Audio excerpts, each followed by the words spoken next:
ਸੰਤ ਰਾਮਪਾਲ ਜੀ ਮਹਾਰਾਜ ਇੱਕ ਅਜਿਹੇ ਮਹਾਨ ਸੰਤ ਜਿਨ੍ਹਾਂ ਨੇ ਆਪਣੀ ਸਤ ਭਗਤੀ, ਤਤਵ ਗਿਆਨ, ਕਰੁਣਾ ਅਤੇ ਸੇਵਾ ਦੇ ਬਲ ਤੇ ਸਮਾਜ ਵਿੱਚ ਨਵੀਂ ਮਿਸਾਲ ਕਾਇਮ ਕੀਤੀ ਹੈ। ਸੰਤ ਰਾਮਪਾਲ ਜੀ ਮਹਾਰਾਜ ਜੀ ਦੇ ਅਗਵਾਈ ਵਿੱਚ ਉਹਨਾਂ ਦੇ ਸਾਰੇ ਸਤਲੋਕ ਆਸ਼ਰਮ ਤੋਂ ਸਮਾਜ ਕਲਿਆਣ ਦੇ ਅਦਭੁਤ ਕਾਰਜਾਂ ਨੇ ਸਮਾਜ ਨੂੰ ਸੁਨਹਿਰੇ ਭਵਿੱਖ ਦੀ ਇੱਕ ਨਵੀਂ ਉਮੀਦ ਦਿਖਾਈ ਹੈ। ਸੰਤ ਰਾਮਪਾਲ ਜੀ ਮਹਾਰਾਜ ਜੀ ਤੋਂ ਨਾਮ ਦੀਕਸ਼ਾ ਲੈਣ ਤੋਂ ਬਾਅਦ ਲੱਖਾਂ ਲੋਕਾਂ ਦੀਆਂ ਲਾਇਲਾਜ ਬਿਮਾਰੀਆਂ ਜਿਵੇਂ ਕੈਂਸਰ ਅਤੇ ਏਡਜ਼ ਆਦਿ ਠੀਕ ਹੋਈਆਂ। ਸੰਤ ਜੀ ਦੇ ਗਿਆਨ ਤੋਂ ਪ੍ਰੇਰਿਤ ਹੋ ਕੇ ਉਹਨਾਂ ਦੇ ਅਨੁਯਾਈਆਂ ਨੇ ਲੱਖਾਂ ਯੂਨਿਟ ਖੂਨ ਦਾਨ ਕੀਤਾ।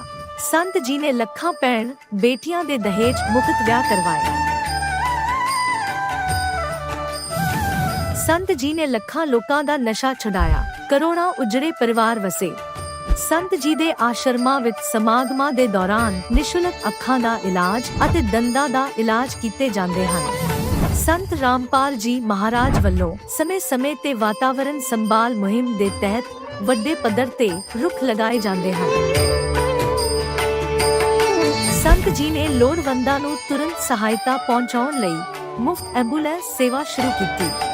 ਸੰਤ ਜੀ ਆਪਣੇ ਅਨੁਯਾਈਆਂ ਨੂੰ ਦੇ ਦਾਨ ਲਈ ਪ੍ਰੇਰਿਤ ਕਰਦੇ ਹਨ, ਜਿਸ ਨਾਲ ਮਾਨਵਤਾ ਦੀ ਸੇਵਾ ਅਤੇ ਸਿਹਤ ਸੇਵਾਵਾਂ ਦੇ ਖੇਤਰ ਵਿੱਚ ਸੁਧਾਰ ਹੋ ਸਕੇ। ਸੰਤ ਰਾਮਪਾਲ ਜੀ ਮਹਾਰਾਜ ਜੀ ਦੇ ਸਾਰੇ ਆਸ਼ਰਮਾਂ ਵਿੱਚ ਹਰ ਰੋਜ਼ ਮੁਫਤ ਭੰਡਾਰਾ ਆਯੋਜਿਤ ਕੀਤਾ ਜਾਂਦਾ ਹੈ, ਜਿੱਥੇ ਹਰ ਧਰਮ, ਹਰ ਵਰਗ ਅਤੇ ਹਰ ਜਾਤ ਦੇ ਲੋਕ ਇਕੱਠੇ ਬੈਠ ਕੇ ਭੋਜਨ ਕਰਦੇ ਹਨ।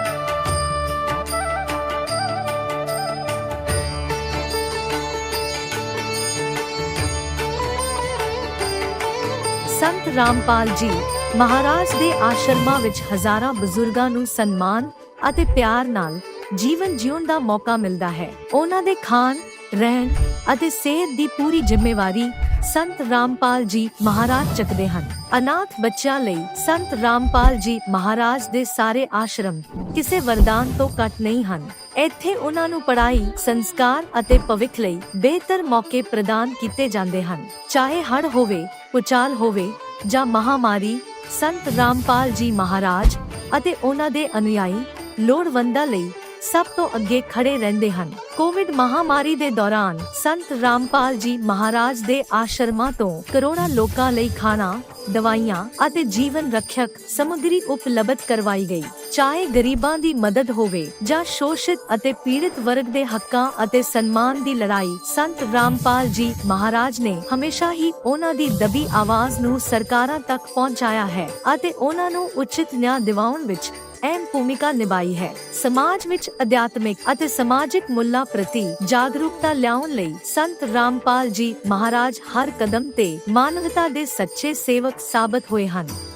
ਸੰਤ ਰਾਮਪਾਲ ਜੀ ਮਹਾਰਾਜ ਦਾ ਜੀਵਨ ਸਾਨੂੰ ਸਿਖਾਉਂਦਾ ਹੈ ਕਿ ਸੱਚੀ ਸੇਵਾ ਉਹੀ ਸੇਵਾ ਹੈ ਜੋ ਨਿਸਵਾਰਥ ਭਾਵ ਨਾਲ ਕੀਤੀ ਜਾਵੇ। ਆਓ ਅਸੀਂ ਵੀ ਇਸ ਸੇਵਾ ਦੇ ਮਹਾਨ ਕਾਰਜ ਵਿੱਚ ਇਸ ਮਹਾਨ ਸੰਤ ਨਾਲ ਜੁੜੀਏ ਅਤੇ ਸੰਤ ਰਾਮਪਾਲ ਜੀ ਮਹਾਰਾਜ ਤੋਂ ਨਾਮ ਉਪਦੇਸ਼ ਲੈ ਕੇ ਆਪਣੇ ਜੀਵਨ ਨੂੰ ਧਨ ਬਣਾਈਏ।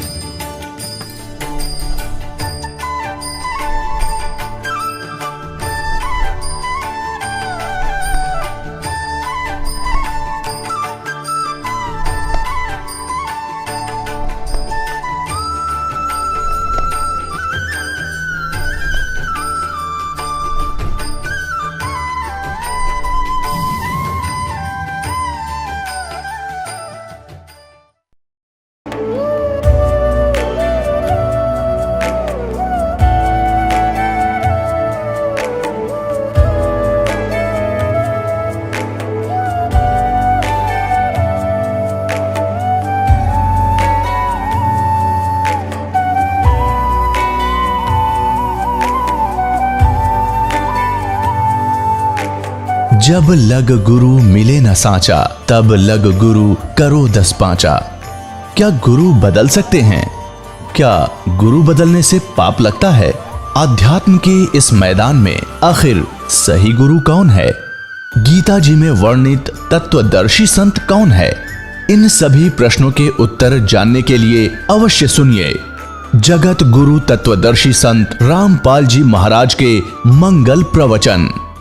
नमस्कार दर्शकों, ये कहानी है एक आम इंसान की जिसे जीवन में हर मोड़ पर सिर्फ दुख और तकलीफ ही मिली। नाम है बबीता, उत्तराखंड की रहने वाली। उन्होंने शिव जी, दुर्गा माता और हनुमान जी की भक्ति में अपना जीवन लगा दिया, पर नतीजा सिर्फ निराशा। घर में प्रेत बाधा कष्ट, शरीर में असहनीय खुजली और मानसिकता ऐसी कि उन्हें रोज रोना आता था। सोचिए, कोई कितनी भक्ति करे फिर भी दर्द और पीड़ा से बाहर ना निकल पाए तो वो किसे पुकारे। एक दिन बबीता ने ठान लिया कि वो दुर्गा माता के मंदिर पेट के बल लेट कर जाएंगी ताकि उनके दुखों का अंत हो। पर हुआ क्या, उनकी पसलियों में सूजन आ गई, शारीरिक कष्ट सीमा से पार हो गया।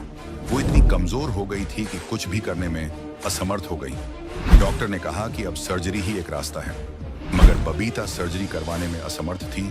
और फिर एक चमत्कार हुआ। उन्होंने 2019 में संत रामपाल जी महाराज से नाम दीक्षा ली और धीरे धीरे उनके सारे दर्द, बीमारी और पीड़ा छूमंतर हो गए। सोचने की बात है, क्या हुआ ऐसा? वो बबीता जो हर 10 से 15 दिन में बीमार पड़ती थी, अब बिल्कुल स्वस्थ है। वो बबीता जो हिम्मत हार चुकी थी, अब जीवन की नई रोशनी में जी रही है। अंत में बस इतना कहना है कि सच्ची भक्ति वो होती है जो न केवल आत्मा को बल्कि शरीर और मन को भी स्वस्थ कर दे। तो अब सुनते हैं बबीता जी की कहानी उन्हीं की जुबान। नमस्कार जी। नमस्कार जी। क्या नाम है जी आपका? मेरा नाम बबीता राणा है। बहन जी, आप कहाँ से हैं? मैं ग्राम देवकली, नानागुत्ता, उत्तराखंड, उधम सिंह नगर से हूँ। बहन जी, संत रामपाल जी महाराज जी से नाम उपदेश आपने कब लिया? 5/2/2019 को। बहन जी, संत रामपाल जी महाराज जी से नाम उपदेश लेने से पहले आप क्या भक्ति साधनाएं करते थे? मैं दुर्गा माता और सब शिव शंकर भगवान और हनुमान जी की पूजा किया करती थी। तो फिर आप संत रामपाल जी महाराज जी की शरण में कैसे आए? मेरी दीदी का लड़का इस सतज्ञान से जुड़ा हुआ था। उसने मेरे साथ चर्चा की। पहले मैं स्वीकार तो नहीं कर रही थी इस ज्ञान को, लेकिन कहते नहीं है मरता क्या नहीं करता। मेरी स्थिति इतनी ज़्यादा खराब थी, पेट बाधा की वजह से मैं बहुत ज़्यादा दुखी थी, शारीरिक रोग से बहुत परेशान थी मैं। इसीलिए मैंने संत रामपाल जी महाराज की शरण ग्रहण की। बहन जी, संत रामपाल जी महाराज जी की शरण में आने के बाद आपको क्या क्या लाभ मिले? सबसे पहले तो मेरी प्रेत बाधा दूर हुई, नाम लेने मात्र से ही। प्रेत बाधा की वजह से बहुत ज़्यादा शारीरिक कष्ट होता था मुझे, मानसिक स्थिति भी बिगड़ी रहती थी, बहुत ज़्यादा गुस्सा आना इस प्रेत बाधा की वजह से ही।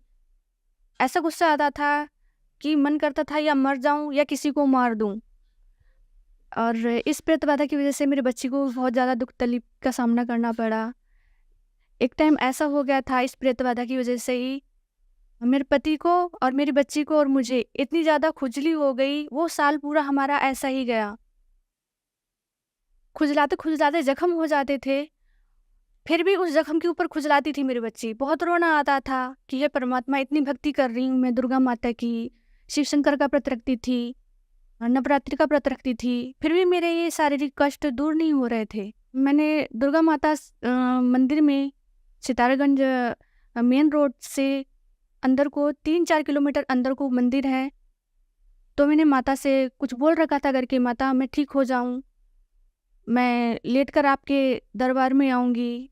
तो उस मेन रोड से 3-4 किलोमीटर में लेट कर गई, तो ठीक होने के बजाय मेरी पसलियों में सूजन आ गई।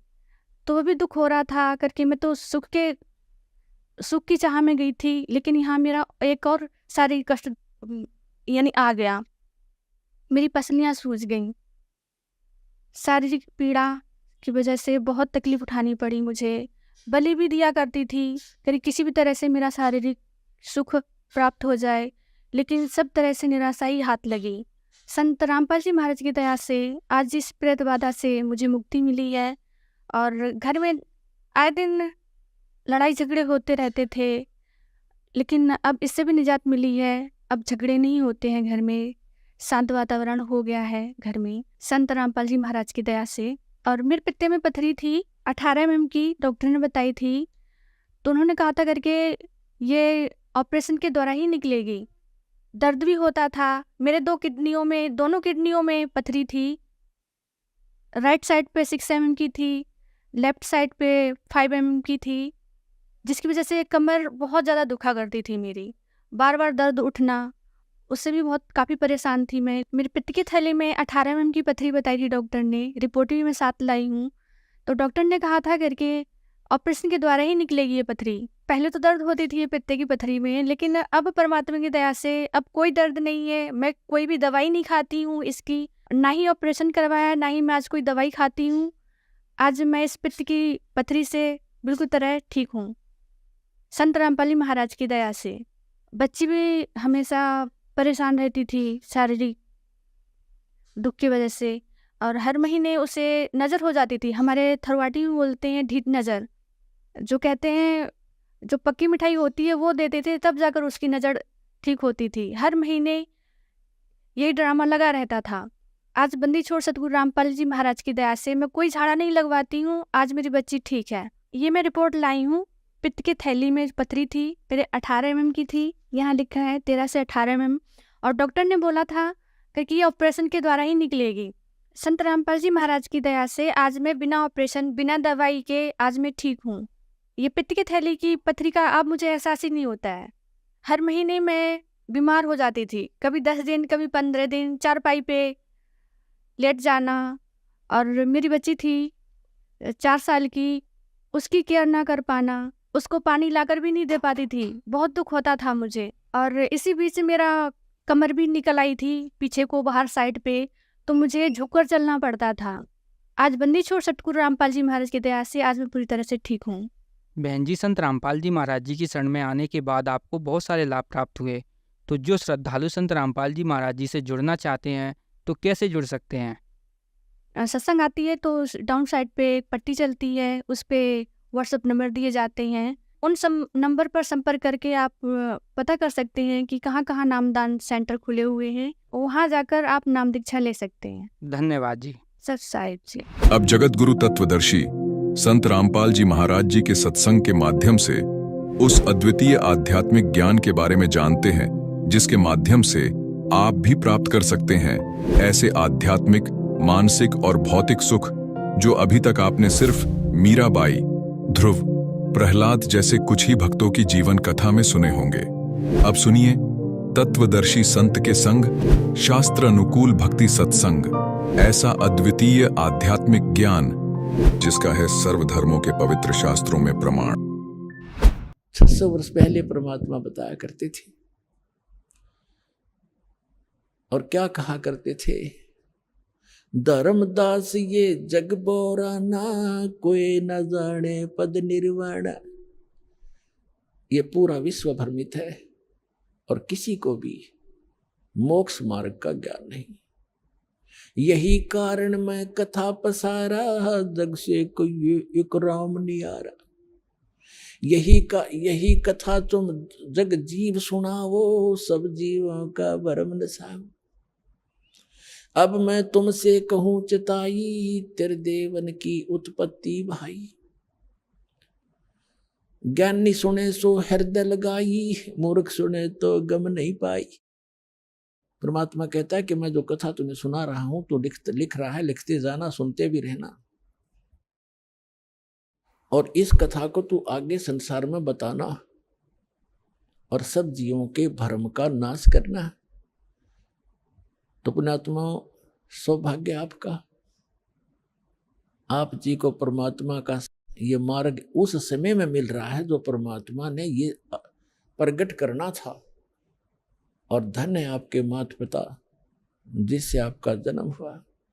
वो माता पिता आपको अपने बच्चों को यहाँ लेकर आते हैं, ये आपके सच्चे माता पिता हैं।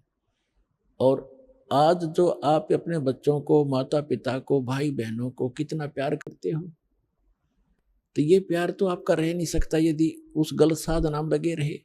तो इस साधना से आप सत भक्ति करोगे, और भले ही आप धीरे धीरे यहाँ से चलते जाओगे, शरीर छोड़ जाओगे, तो सतलोक में पहुँचोगे। वहाँ जाकर के जैसे परिवार आपका यहाँ बन गया, ऐसे धीरे धीरे ऐसे ही वहाँ बन जाएगा। और फिर वो इतने बच्चे प्यारे लगा करेंगे, इससे भी अच्छे लगेंगे। वहाँ इतना सुंदर शरीर होगा, अच्छा व्यवहार होगा, शिष्टाचार न्यारा है, वहाँ कोई किसी चीज का भाव नहीं। अब तो कितना ही प्यारा बेटा और बेटी हो, बेटी को तो पिता ब्याह के पढ़ाई करके छोड़ेगा क्योंकि यहाँ का नियम है, फिर अपनी कहाँ हुई। और बेटा कितना ही प्यारा है, जब वो युवा हो जाएगा उसको कहेगा बेटा अपना काम कर। जब वो काम नहीं करेगा तो दुश्मन दिखाई देगा, क्यों कर कभी ना खाता। तो प्यार भी रुड़ता फिर अपना।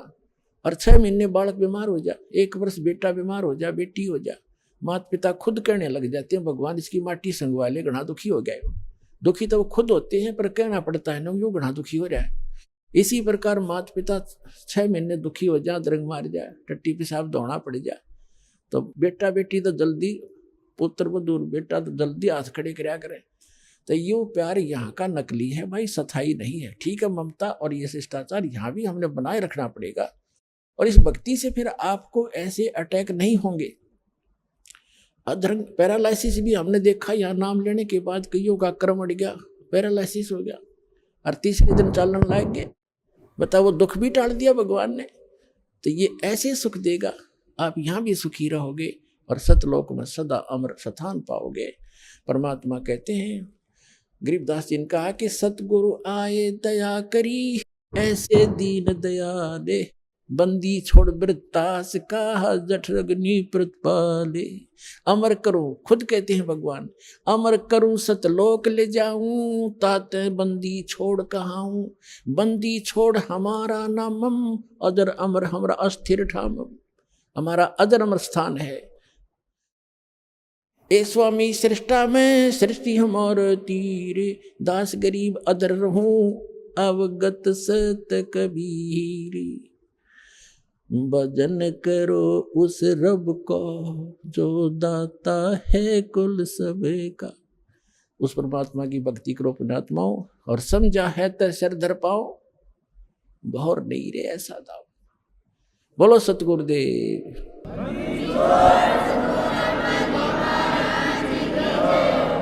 परम पिता परमात्मा पूर्ण ब्रह्म, सारी सृष्टि के रचनहार, कुल मालिक कबीर देव, कबीर साहेब, अल्लाह अकबर, उस ग्रेट गॉड कबीर परमेश्वर जी की असीम रजा से आप सभी पुण्यात्माएं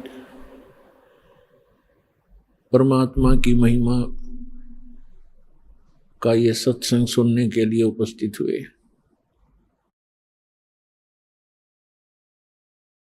आप बहुत ही विशेष आत्माएं हैं, विशेष प्रिय परमात्मा के बच्चे हो, जो आपको ये ज्ञान अच्छा लग रहा है और आपकी श्रद्धा भगवान में दिन प्रतिदिन बढ़ती ही जा रही है। अन्यथा ये पूरा मानव समाज नास्तिक होने के कागार पर खड़ा था। भक्ति करने वालों की कमी नहीं, श्रद्धालुओं की कमी नहीं, श्रोता बहुत गिने और संतों की भी कोई कमी नहीं, साधु संत बहुत बहुत गिने। और फिर भी कोई बुराई समाज से घट नहीं रही, कोई भी आध्यात्मिक लाभ किसी भी भक्त को प्राप्त नहीं हो रहा। किसी को कुछ प्राप्त हो रहा है तो उसके अपने संस्कार से ही हो रहा है। जो बिल्कुल भी भक्ति ना करते वो उनको भी हो रहा होता है, क्योंकि जो पूर्व जन्म के शुभ संस्कार या अशुभ संस्कार वो प्रत्येक प्राणी को प्राप्त होते ही रहते हैं। अब परमात्मा ने रजा करी है, अब वो समय है जो सब जगह भक्ति करने वाले भी महादुखी हैं और जो भक्ति नहीं करते वो तो अपने आप ही दुखी हैं। हाहाकार मचा है। एक पैसा ही सर्वस्व हो गया, माया ही सबको मीठी लगती है।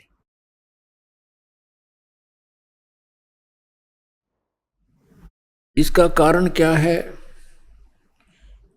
हमें अध्यात्म ज्ञान नहीं रहा। हम देखा देखी और लोक वेद के आधार से गलतियों पर गलती करके अपने कर्म बिगाड़ रहे हैं। तो परमात्मा दया करते हैं, स्वयं आते हैं अपनी प्यारी आत्माओं को ये यथार्थ ज्ञान प्रदान करने के लिए। ये समागम जो सत्संग चल रहा है ये उसी उपलक्ष्य में है कि वो परमात्मा हमारे पिता हमारे हमदर्द, सर्व पाप नाशक, सर्व सुखकारी, मंगलकारी, पाप हरण करने वाले हमारे जनक, हमारे पिता,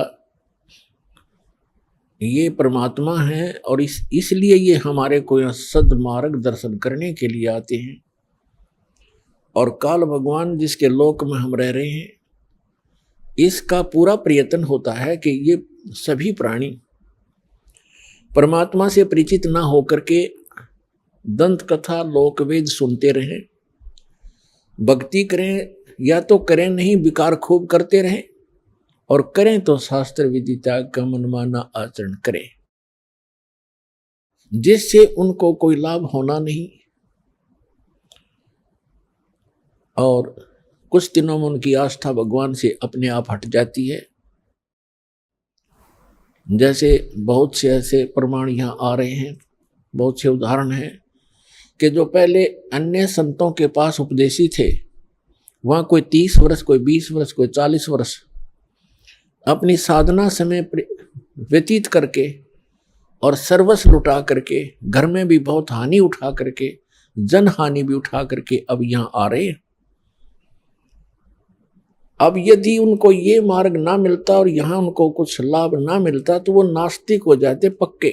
और काल यही चाहता है कि ये ऐसी भक्ति करें जिससे इनको कोई आध्यात्मिक लाभ ना हो, यानी परमात्मा की तरफ से कोई लाभ इनको महसूस ना हो, और ये कुछ दिनों में भक्ति साधना त्याग दे और मेरे जाल में फंसे ही रहे। और वो परमात्मा दयालु आते हैं, उस परमात्मा का प्रयत्न होता है कि मेरी आत्माओं में परमात्मा की चाह, उसकी कसक और उसके गुण समाये रहें। और वो कब तक? इस बीचली पीढ़ी तक, जो सन 1997 में 5505 वर्ष कलयुग बीत चुका है। यहां तक परमात्मा ने आपको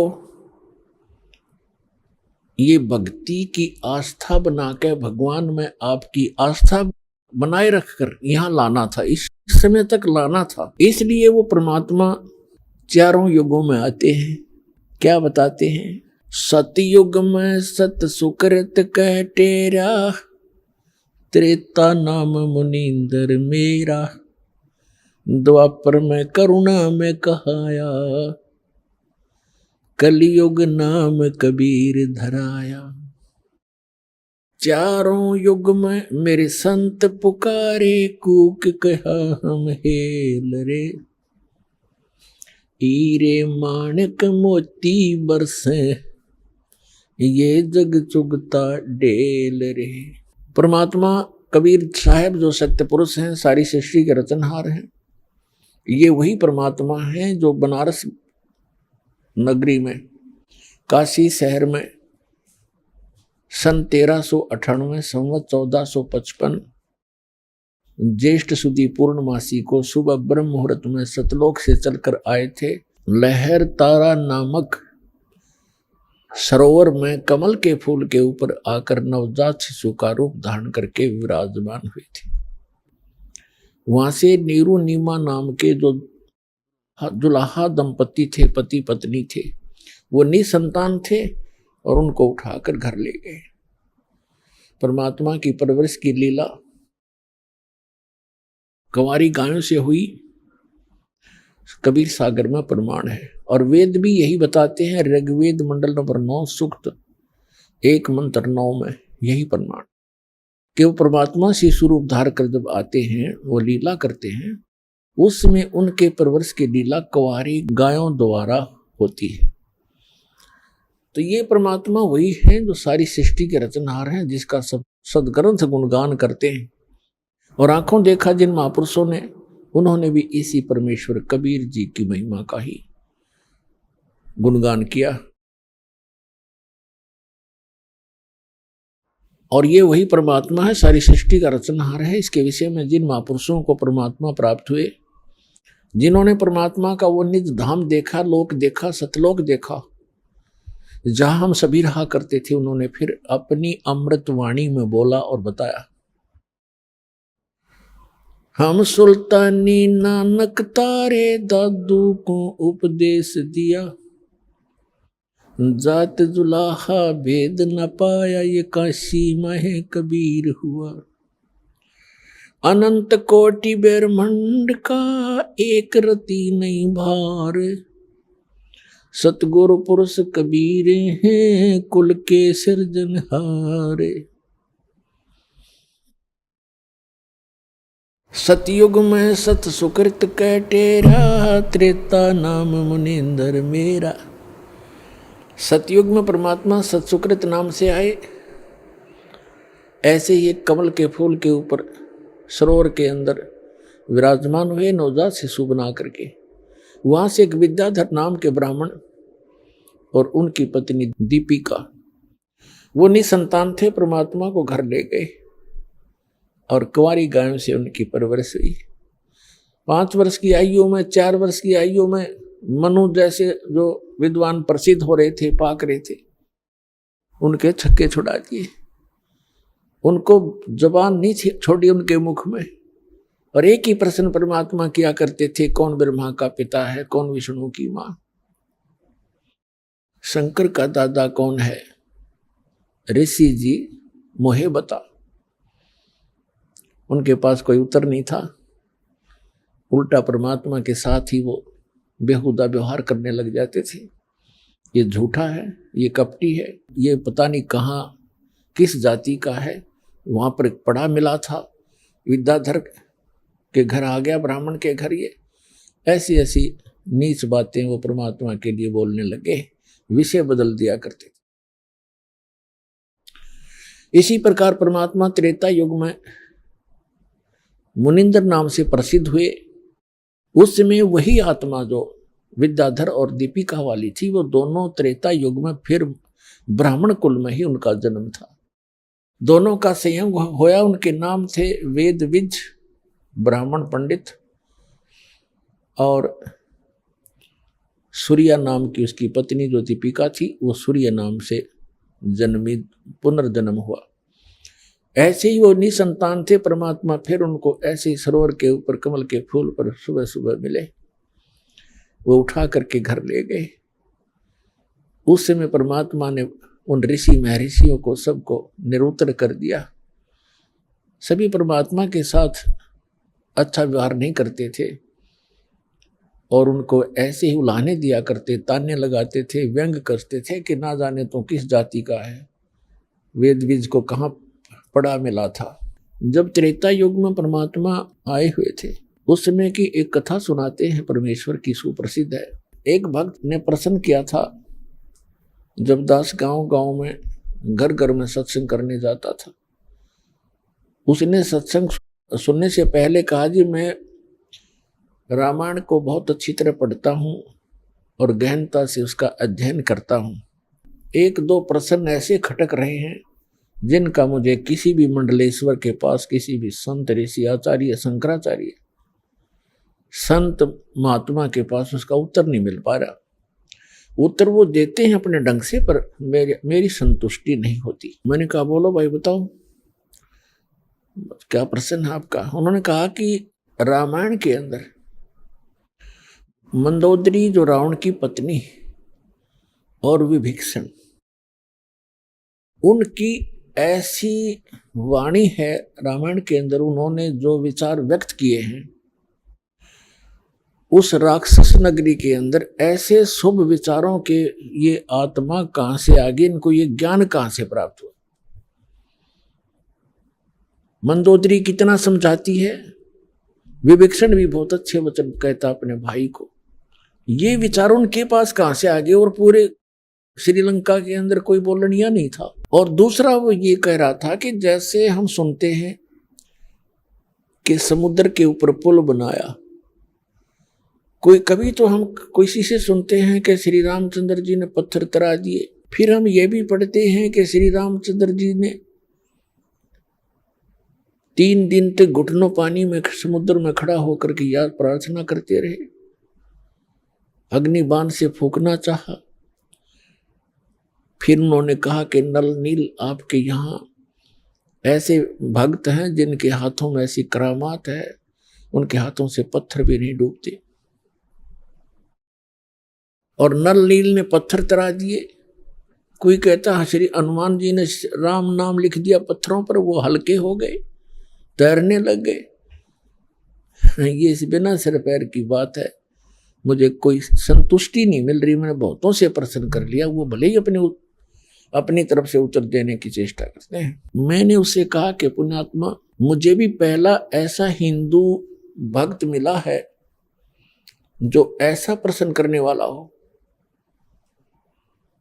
अपने सदग्रंथों में जिसको शंका हो और उसका समाधान ना हो पा रहा हो। अन्य श्रद्धालु तो कोई तो कहीं फंस गए हैं, कोई राधा स्वामी कहीं चले गए, कोई किसी के, कोई सच्चा शब्द सरसाम। उन्होंने रामायण आदि पढ़ने की आवश्यकता नहीं महसूस हो रही। और शेष जो श्रद्धालु वो ब्लाइंड फेथ किए बैठे हैं अपने गुरुओं पर। और एक आप हो जो ऐसी बात कही है जो प्रत्येक ने इस पर विवेचन करना चाहिए था। और इसके लिए यदि मैं आपको उत्तर दूंगा अभी, तो आपकी बुद्धि कैच नहीं कर सकती, क्योंकि आप बालक हो। अभी तो आप इस अध्यात्म मार्ग में प्रथम कक्षा के विद्यार्थी भी नहीं हो। तो सबसे पहले आपने सृष्टि रचना सुनना पड़ेगा। अब रात्रि में मैं सत्संग करूंगा, आप सत्संग सुनना, और वो आपके प्रश्नों का उत्तर उसमें मिलेगा। दास ने पहले मौखिक सृष्टि रचना सुनाई और उसको ऐसा लगा जैसे ये दंत कथा, लोक वेद बनावटी सी कहानी है। फिर दास ने सुनाया ये जो उसके प्रश्न का उत्तर था। तो उसके वो कथा आपको भी सुनाता हूं। जिस समय परमात्मा स्वयं मुनिंदर नाम से प्रकट थे, उस समय श्रीलंका के अंदर एक चंद्र विजय नाम का एक भाट था।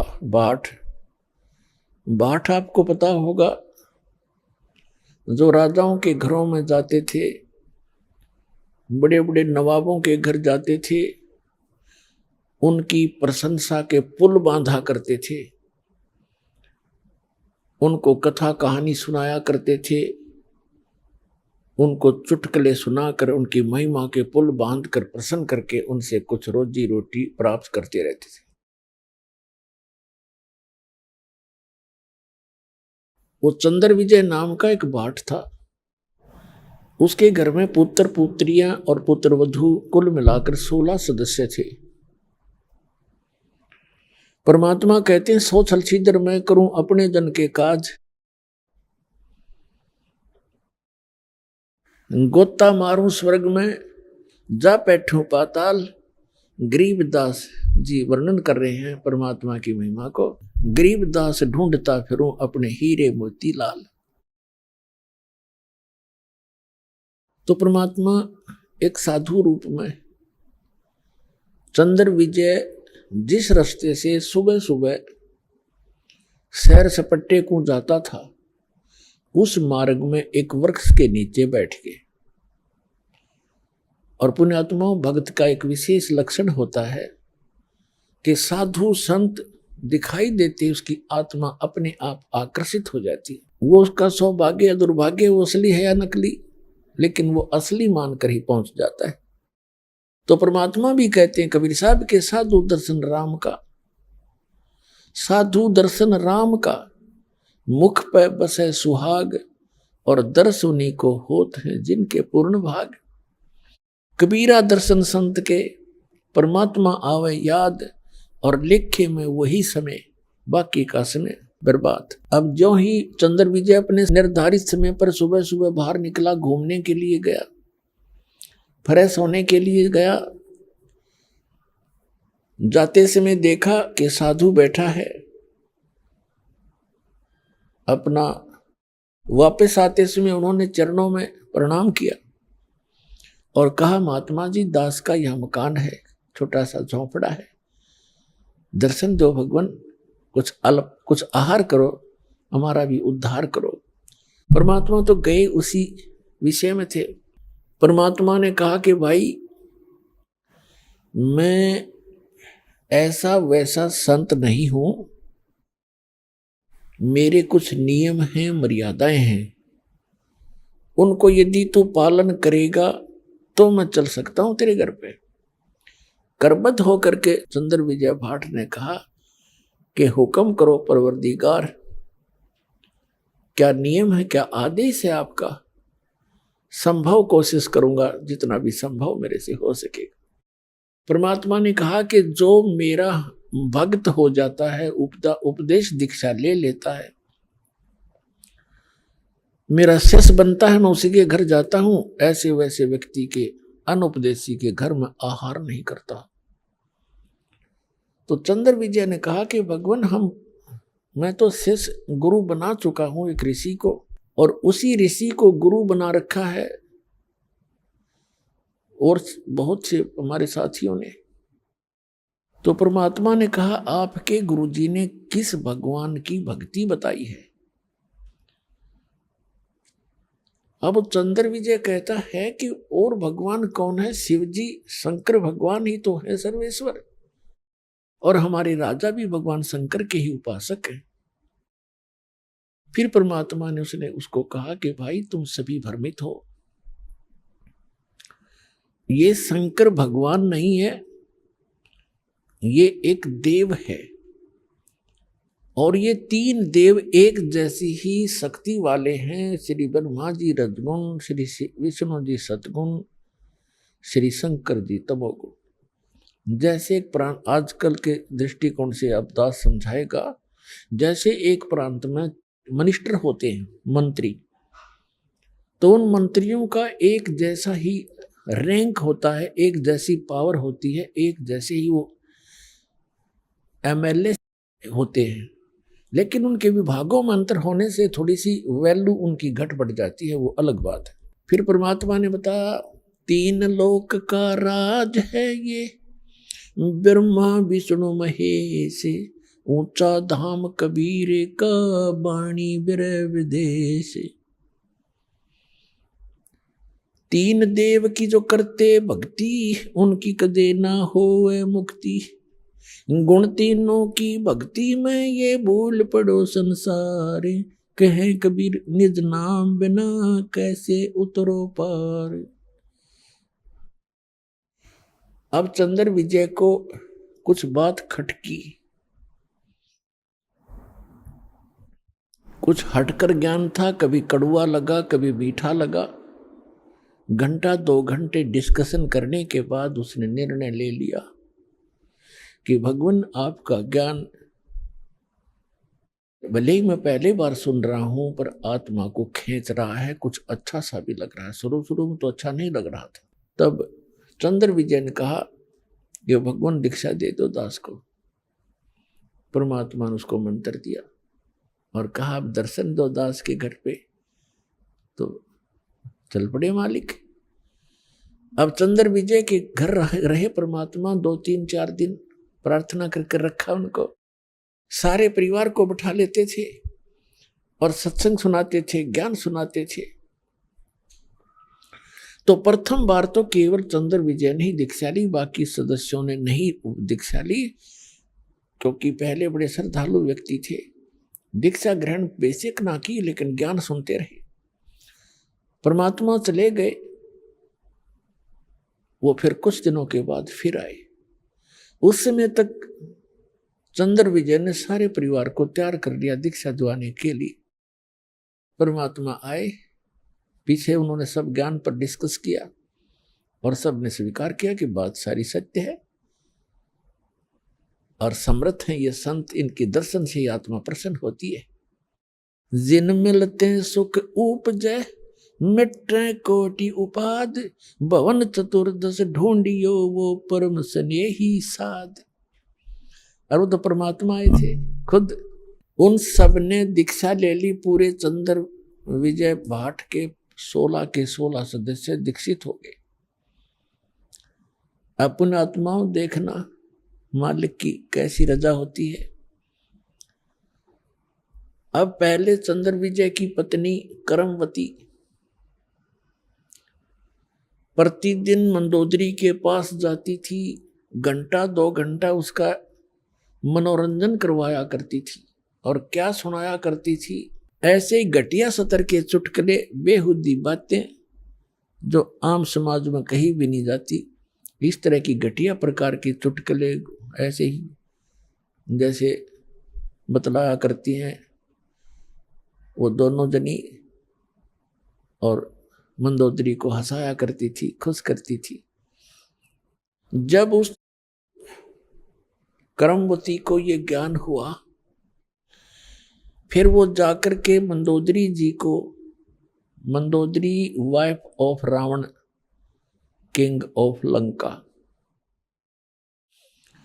उसको समझाने लगी, ये ज्ञान सुनाने लगी। इस ज्ञान को सुनकर मंदोदरी की आत्मा ऐसे खिंचने लगी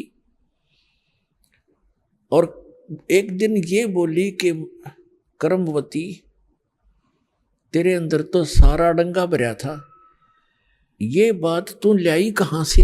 इतने सुंदर वचन आत्मा को खींच रहे हैं, तो ये ज्ञान कहाँ से लाई? तेरे सत्र का ज्ञान नहीं है ये, न आज तक हमने किसी सदग्रंथ में देखा नहीं और किसी पुराण में पढ़ा नहीं, किसी ऋषि ने सुनाया नहीं। यूं बता, ये कथा तेने ये ज्ञान सुना कहाँ से? करमवती ने बताया कि हमारे घर पे हमारे गुरु जी आते हैं, उन्होंने ये ज्ञान सुनाया मंदोदरी। अब मंदोदरी ने कहा कि अब के तेरे गुरुजी आए तो मेरे घर बुला के लाना।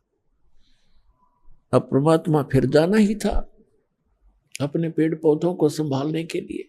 तो परमात्मा गए तो करमवती ने अपने गुरुदेव से कहा कि गुरुवर, हमारे राजा की रानी को मैंने आपका ज्ञान सुनाया, वो बड़ी प्रभावित हुई और वो आपका दर्शन करना चाहती है।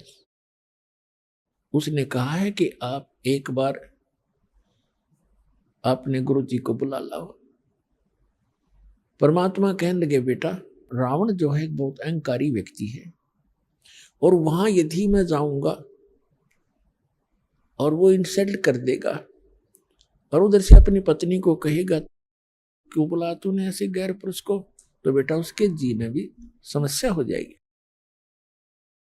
और यदि उसको आवश्यकता है तो यहां आ जाएगी। अब करमवती के सामने धर्म संकट और राज संकट दोनों खड़े हो गए। धर्म संकट तो ये हो गया कि गुरुजी ने कह दिया, मैं दोबारा कहूं कैसे। और राज संकट ये खड़ा हो गया कि मंदोदरी मेरी महारानी है और उसको यूं कैसे कहूं कि ये जवाब मिल गया। फिर भी परमात्मा ने हिम्मत दी, वो जाकर कहने लगी कि मंदोदरी, हमारे गुरुजी आए हैं और मेरी अर्ज है महारानी के संतों को बुलाना नहीं चाहिए, साधु संतों का स्वयं जाकर दर्शन करना चाहिए।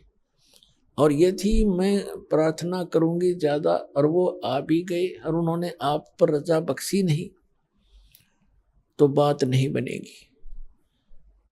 हमारे गुरुदेव जी ने आपके घराने से बना कर दिया और ये कहा है कि यदि उसको गरज है तो मेरे पास आ जाएगी। तो मंदोदरी कहने लगी, बहन मैं चलूंगी, मैं खुद चलूंगी, मुझे गरज है भगवान की। वो उस अपने नौकरानी के घर आगी रानी, परमात्मा के चरणों में मत्था टेक दिया और ज्ञान ग्रहण किया, दीक्षा प्राप्त की। क्योंकि करमवती ज्ञान से पहले काफी परिचित हो चुकी थी और उसने मंदोदरी को बहुत कुछ ज्ञान सुना दिया था। मंदोदरी परमेश्वर मुनिंदर जी की शिष्या बन गई। फिर वो अपने पति रावण से ये कथा ज्ञान सुनाने लगी। रावण कहने लगा, तेरी बुद्धि चल चुकी है, तेरे को किसी गलत व्यक्ति ऋषि ने बहका दिया है। भगवान शंकर से ऊपर कोई शक्ति है, देख मेरे कैसे ठाठ कर रखे, कैसी मेरे को सिद्धियां दे रखी है, सारी सोने की लंका बना ली है। ए मूर्ख औरत, तू अब भी नहीं समझ पाई, किसके चक्कर में फंस गई। मंदोदरी कहने लगी, रावण तू मेरा पति है और मेरा कर्तव्य है तेरे को समझाने का और कहने का, आपका भी फर्ज है मुझे शिक्षा देने का, लेकिन जो ज्ञान मेरे समझ में आया है ये ज्ञान उत्तम है, और अपने जो शंकर भगवान है ये समर शक्ति नहीं है। ये केवल वर्क डन दे सकते हैं जो आपका किया कर्म आपको मिल रहा है अपने तपस्या की, क्योंकि वो ज्ञान से परिचित थी, जिस कारण से आपको सिद्धियां भी मिल गई है। लेकिन ये अस्थायी है, एक दिन आपकी भी मृत्यु होगी और शंकर भगवान की भी मृत्यु होगी। रावण कहने लगा, आज के बाद मेरे से जिक्र भी मत कर देना, क्योंकि उसने तो राज चाहिए था, राज उसको प्राप्त था, बस फाइनल उसने ज्ञान इतना था उसको। ऐसे गुरु मिले हुए थे। एक दिन उसने अपने देवर विभीषण के सामने ये जिक्र किया कि है तो ये भी उसका भाई, लेकिन मेरा कर्तव्य है समझाने का, मानो चाहे मत मानो। तो विभीषण को जब ये ज्ञान सुनाया तो कहने लगा, मंदोदरी आप ये ज्ञान कहां से लाए, और यदि मेरे भाई ने सुन लिया तो तेरे को ज्यादा पिटाई कर देगा तेरी। मंदोदरी कहने लगी, मैंने तेरे भाई से बता दिया, सारा कुछ सुनाने की चेष्टा की, पर वो मान्य कती नहीं। पिटाई तो नहीं की, लेकिन वचन ऐसे कह दिए कि आगे से मेरे सामने जिक्र भी नहीं करेगी। तो विभीषण कहने लगा कि आपको कहां से ज्ञान प्राप्त हुआ कि मैंने गुरु बना लिए। और एक महापुरुष आते हैं चंद्र विजय भाट के घर पे, मैं वहां दीक्षा लेकर आई हूं। विभीषण कहने लगा, इतना उत्तम ज्ञान और आपने मुझे पीछे क्यों छोड़ दिया, मुझे भी दीक्षा दिला दो। तो विभीषण ने भी परमेश्वर मुनिंदर जी से दीक्षा ग्रहण की। अपने आत्माओं को समय के उपरांत श्री रामचंद्र जी वनवास काट रहे थे, और साथ में उनकी पत्नी धर्मपत्नी सीता जी और उनके छोटे भाई भी साथ थे। तो रावण ने सीता का अपहरण कर लिया, अपने नौलखे बाग में उसको बंदी बना दिया, कैद कर लिया, और उसको तरह तरह की यातनाएं दी और अपनी पत्नी बनाने की भी कुचेष्टा की, लेकिन वो सती परमात्मा की शक्ति कुछ उसके साथ थी। रावण सफल नहीं हुआ। रावण को कुछ ऐसा श्राप लगा हुआ था जिस कारण से उसका धर्म पतिव्रता का बचा रहा। अभी आपने सुने संत रामपाल जी महाराज के मंगल प्रवचन। आइए अब सुनते हैं संत रामपाल जी महाराज से नाम दीक्षा लेकर सतभक्ति करके अद्भुत लाभ प्राप्त करने वाले अनुयायी के विचार। नमस्कार जी। सत साहिब जी। ਕੀ ਨਾਮ ਆ ਜੀ ਤੁਹਾਡਾ? ਮੇਰਾ ਨਾਮ ਹੈ ਜੀ ਰਾਮਕ੍ਰਿਸ਼ਨ ਦਾਸ। ਰਾਮਕ੍ਰਿਸ਼ਨ ਜੀ, ਤੁਸੀਂ ਕਿੱਥੋਂ ਆਏ ਹੋ? ਮੈਂ ਮਲੋਟ ਤੋਂ ਆਇਆ ਜੀ, ਪੰਜਾਬ ਤੋਂ, ਜ਼ਿਲ੍ਹਾ ਸ੍ਰੀ ਮੁਕਤਸਰ ਸਾਹਿਬ ਤੋਂ ਜੀ। ਰਾਮਕ੍ਰਿਸ਼ਨ ਜੀ, ਸੰਤ ਰਾਮਪਾਲ ਜੀ ਮਹਾਰਾਜ ਜੀ ਤੋਂ ਨਾਮ ਉਪਦੇਸ਼ ਲੈਣ ਤੋਂ ਪਹਿਲਾਂ ਤੁਸੀਂ ਕਿਹੜੀ ਭਗਤੀ ਸਾਧਨਾ ਕਰਦੇ ਸੀ? ਮੈਂ ਜੀ, ਅਸੀਂ ਦੇਵੀ ਦੇਵਤਿਆਂ ਦੀ ਭਗਤੀ ਕਰਦੇ ਸੀ, ਪਰ ਜ਼ਿਆਦਾ ਅਸੀਂ ਮਾਤਾ ਨੂੰ ਮੰਨਦੇ ਸੀ ਜੀ ਘਰ 'ਚ। ਅਤੇ ਮੈਂ ਚਮਿਆਰ ਜਾਤੀ 'ਚ ਹੋਣ ਕਰਕੇ ਗੁਰੂ ਜੀ ਅਸੀਂ ਰਵਿਦਾਸ ਜੀ ਨੂੰ ਮੰਨਦੇ ਸੀ ਜੀ। ਰਾਮਕ੍ਰਿਸ਼ਨ ਜੀ, ਜਿਹੜੀ ਭਗਤੀ ਸਾਧਨਾ ਤੁਸੀਂ ਦੱਸਿਆ ਵੀ ਤੁਸੀਂ ਰਵਿਦਾਸ ਜੀ ਨੂੰ ਗੁਰੂ ਰੂਪ ਦੇ ਵਿੱਚ ਮੰਨਦੇ ਸੀ, ਦੇਵੀ ਦੇਵਤਿਆਂ ਦੀ ਭਗਤੀ ਵੀ ਕਰਦੇ ਸੀਗੇ, ਉਸ ਨਾਲ ਤੁਹਾਨੂੰ ਕੀ ਕੀ ਲਾਭ ਪ੍ਰਾਪਤ ਹੋਏ? ਉਸ ਨਾਲ ਲਾਭ ਤਾਂ ਕੋਈ ਪ੍ਰਾਪਤ ਨਹੀਂ ਹੋਏ ਜੀ, ਬਸ ਘਰ ਦਾ ਜਿਵੇਂ ਸਰਕਲ ਉਹੀ ਚੱਲ ਰਿਹਾ ਸੀ ਜੀ। ਅਸੀਂ, ਮੇਰਾ ਦਾਦਾ ਜੀ ਹੈ ਜੀ ਜਿਹੜੇ, ਉਹ ਪੈਦਲ ਯਾਤਰਾ ਕਰਕੇ ਵੈਸ਼ਨੋ ਦੇਵੀ, ਚਿੰਤਪੁਰਨੀ, ਜਵਾਲਾ ਜੀ, ਕਾਂਗੜਾ 'ਤੇ ਜਾਂਦੇ ਹੁੰਦੇ ਸੀ ਜੀ। ਉਸ ਤੋਂ ਬਾਅਦ ਉਹ ਜਿਵੇਂ ਪਰੰਪਰਾ ਚੱਲਦੀ ਸੀ ਜਿਹੜੀ, ਉਹੀ ਸਾਡੇ ਘਰ ਦੇ ਵਿੱਚ ਅਸੀਂ ਵੀ ਜਾ ਰਹੇ ਸੀ। ਮੇਰੇ ਬੇਟਾ ਜੀ ਪ੍ਰਵੀਨ ਕੁਮਾਰ, ਉਹਦੇ ਵੀ ਅਸੀਂ ਨਾ ਜਿਹੜੀ ਬਾਲ ਉੱਥੇ ਕਟਵਾਏ ਸੀ ਜੀ, ਬਸ ਉਹੀ ਕਰ ਰਹੇ ਸੀ, ਅਤੇ ਜਾਂ ਫਿਰ ਰਵਿਦਾਸ ਜੀ ਦੀ ਭਗਤੀ ਕਰ ਰਹੇ ਸੀ, ਪਰ ਉਹਦੇ ਨਾਲ ਲਾਭ ਤਾਂ ਕੁਛ ਨਹੀਂ ਹੋ ਰਿਹਾ ਸੀ। ਸੰਤ ਰਾਮਪਾਲ ਜੀ ਮਹਾਰਾਜ ਜੀ ਦੀ ਸ਼ਰਨ ਵਿੱਚ ਕਿਵੇਂ ਆਏ? ਸੰਤ ਰਾਮਪਾਲ ਜੀ ਮਹਾਰਾਜ ਜੀ ਇਹ ਸ਼ਰਨ 'ਚ ਐਵੇਂ ਆਏ ਜੀ, ਮੈਂ ਸਾਡੇ ਮਲੋਟ ਦੇ ਵਿੱਚ ਇੱਕ ਵਾਰੀ ਪੁਸਤਕ ਸੇਵਾ ਹੋਈ ਸੀ ਜੀ, ਬਹੁਤ ਪਹਿਲਾਂ ਜੀ, 2008 ਦੇ ਵਿੱਚ ਜੀ। ਉਹ ਪੁਸਤਕ ਮੈਨੂੰ ਮਿਲੀ ਜੀ। ਉਹ ਮੈਂ ਪੁਸਤਕ ਪੜ੍ਹ ਕੇ ਅਤੇ ਗਿਆਨ ਸੁਣਿਆ, ਉਹਦੇ ਦੇਖਿਆ, ਅਤੇ ਮੈਂ ਉਹੀ ਪਰਖ ਕਰਦਾ ਰਿਹਾ ਜੀ ਉਹਨਾਂ ਦੀ। ਪਰਖ ਕਰਦੇ ਕਰਦੇ 2013 ਆ ਗਈ ਜੀ। ਅਸੀਂ ਸਤਸੰਗ ਸੁਣਨ ਲੱਗੇ। ਉਦੋਂ GTV 'ਤੇ ਸਤਸੰਗ ਆਉਂਦਾ ਹੁੰਦਾ ਸੀ ਜੀ। ਅਤੇ ਇੱਕ ਮੁੰਡੇ ਨੂੰ ਮੈਂ ਹੋਰ ਦੱਸਿਆ ਵੀ ਸੰਤ ਰਾਮਪਾਲ ਜੀ ਮਹਾਰਾਜ ਜੀ ਸਤਸੰਗ ਆਉਂਦੀ ਹੈ, ਉਹ ਤੁਸੀਂ ਜ਼ਰੂਰ ਦੇਖਿਆ ਕਰੋ। ਉਹਨੇ ਵੀ ਦੇਖਦੇ ਦੇਖਦੇ ਅਸੀਂ ਪ੍ਰੂਫ ਰੋਜ਼ ਹੀ ਦੇਖਦੇ ਹੁੰਦੇ ਸੀ ਜੀ। ਮਹਾਰਾਜ ਜੀ ਦਿਖਾਉਂਦੇ ਹੁੰਦੇ ਸੀਗੇ, TV 'ਤੇ ਦਿਖਾਉਂਦੇ ਹੁੰਦੇ ਸੀਗੇ। ਉਹ ਦੇਖਦੇ ਦੇਖਦੇ ਉਹ ਮੈਨੂੰ ਭਗਤ ਕਹਿਣ ਲੱਗੇ ਵੀ ਆਪਾਂ ਜਾਂ ਤਾਂ ਚੱਲ ਫਿਰ ਆਪਾਂ ਬਰਵਾਲਾ ਚੱਲੀਏ ਇੱਕ ਦਿਨ। ਮੈਂ ਉਹਨੂੰ ਆਖਿਆ, ਮੈਂ ਕਿਹਾ ਜੀ ਆਪਾਂ ਕਿਵੇਂ ਭਾਲ ਕਰਾਂਗੇ, ਉੱਥੇ ਚੱਲਾਂਗੇ। ਕਹਿੰਦਾ ਤੂੰ ਚੱਲ ਇੱਕ ਵਾਰੀ ਦੇਖ ਤਾਂ ਲਈਏ ਵੀ ਕਿੱਥੇ ਹੈ। ਅਸੀਂ ਜੀ 2 ਜਣੇ, ਇੱਕ ਸ਼ੰਕਰ ਭਗਤ ਸੀ ਮਲੋਟ ਤੋਂ। ਅਸੀਂ ਦੋਨੇ ਜਣੇ 4 ਜਨਵਰੀ 2014 ਨੂੰ ਜੀ ਅਸੀਂ ਨਾ ਹਿਸਾਰ ਪਹੁੰਚ ਗਏ ਜੀ। ਹਿਸਾਰ ਤੋਂ ਸਾਨੂੰ ਟ੍ਰੇਨ ਮਿਲੀ ਜੀ, ਕਹਿੰਦੇ ਵੀ ਬਰਵਾਲਾ ਜਾਏਗੀ। ਅਸੀਂ ਬਰਵਾਲਾ ਪਹੁੰਚ ਗਏ ਜੀ। ਅਤੇ ਅਸੀਂ ਉੱਥੇ ਸਟੈਂਡ ਦੇ ਉਤਰ ਕੇ ਮੈਂ ਕਿਹਾ ਚਾਹ ਪਾਣੀ ਪੀ ਲਈਏ ਜੀ, ਫਿਰ ਜਾਵਾਂਗੇ। ਇੱਕ ਮੈਨੂੰ ਟੈਂਪੂ ਵਾਲਾ ਕਹਿਣ ਲੱਗਾ ਜੀ ਅਸੀਂ 70 ਰੁਪਏ ਲਵਾਂਗੇ ਅਤੇ ਤੁਹਾਨੂੰ ਬਰਵਾਲਾ ਛੱਡ ਦਿਆਂਗੇ। ਉਹ ਜੀ ਇਹਨੇ ਅਸੀਂ ਚਾਹ ਪੀਣ ਲੱਗੇ ਅਤੇ ਮੈਂ ਉਹਨਾਂ ਨੂੰ ਪੁੱਛਿਆ ਵੀ ਅਸੀਂ ਬਰਵਾਲੇ ਜਾਣਾ ਸੰਤ ਰਾਮਪਾਲ ਜੀ ਮਹਾਰਾਜ ਦੇ ਡੇਰੇ। ਉਹ ਕਹਿੰਦਾ ਜੀ ਸਾਹਮਣੇ ਇੱਕ ਨਾ ਬੱਸਾਂ ਲੱਗੀਆਂ ਹੋਈਆਂ ਅਤੇ ਉਹ ਫਰੀ ਲੈ ਕੇ ਜਾਂਦੀਆਂ ਜੀ ਤੁਹਾਨੂੰ। ਅਸੀਂ ਉਸ ਬੱਸ 'ਤੇ ਚੜ੍ਹੇ ਅਤੇ ਸੰਤ ਰਾਮਪਾਲ ਜੀ ਮਹਾਰਾਜ ਦੇ ਆਸ਼ਰਮ ਪਹੁੰਚ ਗਏ ਜੀ। ਉਸ ਤੋਂ ਬਾਅਦ ਉਹਨਾਂ ਨੇ ਸਾਨੂੰ ਦੱਸਤੀਆਂ, ਮਰਿਆਦਾ ਦੱਸਤੀਆਂ ਵੀ ਜੇ ਨਾਮ ਲੈਣਾ ਤਾਂ ਤੁਸੀਂ। ਅਸੀਂ ਕਹੇ ਅਸੀਂ ਤਾਂ ਨਾਮ ਲੈਣਾ। ਸਾਨੂੰ ਅੰਦਰ ਲੈ ਗਏ, ਅਸੀਂ ਨਾਮ ਲੈ ਲਿਆ। ਉਸ ਤੋਂ ਬਾਅਦ ਜੀ ਅੱਜ ਤੱਕ ਅਸੀਂ ਫਿਰ ਉਹੀ ਭਗਤੀ ਕਰ ਰਹੇ ਹਾਂ ਜੀ। ਸੰਤ ਰਾਮਪਾਲ ਜੀ ਮਹਾਰਾਜ ਜੀ ਤੋਂ ਨਾਮ ਦੀਕਸ਼ਾ ਲੈਣ ਤੋਂ ਬਾਅਦ ਚੋਂ ਤੁਹਾਨੂੰ ਕੀ ਲਾਭ ਪ੍ਰਾਪਤ ਹੋਏ? ਉਸ ਤੋਂ ਬਾਅਦ ਤਾਂ ਜੀ ਲਾਭ ਸਾਰੇ ਪ੍ਰਾਪਤੀ ਹੋਣੇ ਸ਼ੁਰੂ ਹੋ ਗਏ ਜੀ। ਨਾਮ ਲੈਣ ਤੋਂ ਬਾਅਦ ਜੀ ਮੇਰੇ ਲੜਕਾ ਹੈ ਜੀ ਪ੍ਰਵੀਨ, ਉਹਦੇ ਕੋਈ ਬੱਚਾ ਨਹੀਂ ਹੋ ਰਿਹਾ ਸੀ ਉਹਦੀ ਘਰਵਾਲੀ ਕੋਲੇ ਜੀ। ਅਤੇ ਮੈਂ ਸੰਤ ਰਾਮਪਾਲ ਜੀ ਮਹਾਰਾਜ ਨੂੰ ਅਰਦਾਸ ਲਵਾਈ। ਉਹਦੇ 5-7 ਸਾਲ ਹੋ ਗਏ ਸੀ, ਬੱਚਾ ਹੁੰਦਾ ਸੀ ਚਲਾ ਜਾਂਦਾ ਸੀਗਾ।